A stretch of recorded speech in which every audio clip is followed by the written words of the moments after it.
Check out the latest highlights from the Nourishing You podcast.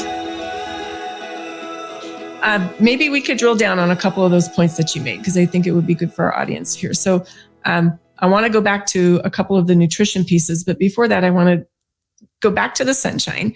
And when you talk about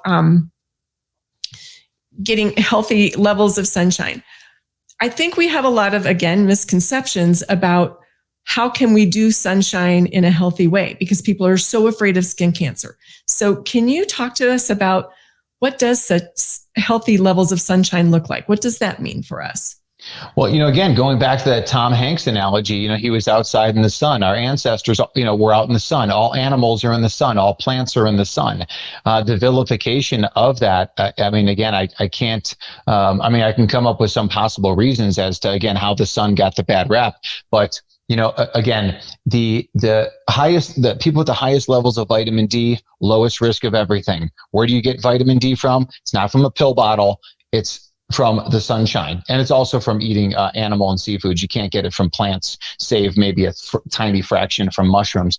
So, again, being outside in the sun increases nitric oxide levels. Nitric oxide is a gas floating around in our bodies that opens up blood vessels, leads to relaxation.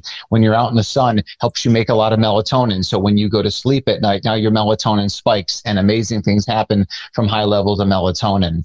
And if we think about skin cancer, actually, the people with the lowest risk of melanoma skin cancer, which is the deadly cancer, those are outdoor workers. The people who work outside have the lowest risk of melanoma, but we want to do it all together the right way. Eat well, live well, think well. And when you put all those together, that's actually nature's protection. So when you go to sleep on time, when you get the sunshine, when you're eating those seafoods where the omega-3s are protective, vitamin A from animal products is extremely protective to the skin, to the eyes. So when we're doing all this stuff together, that's really what the key is going to be.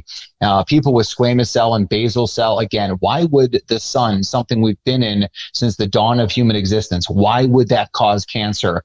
It's not. It's man-made. Now, that being said, when I grew up in Chicago and I went on a trip with my family or went with some buddies, for spring break. And we slept until, 11 a.m.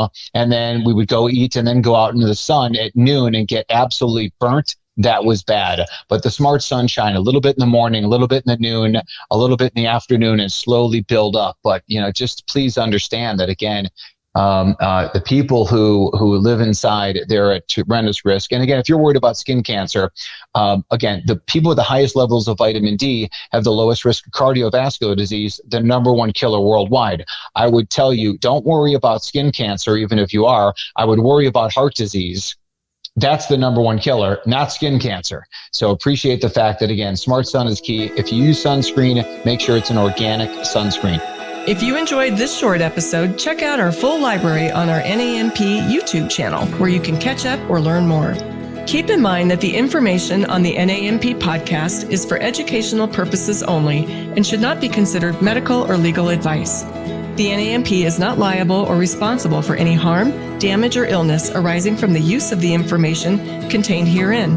By listening to the information on this podcast, you agree to defend, indemnify, and hold harmless the NAMP and all agents. Copyright NAMP, all rights reserved.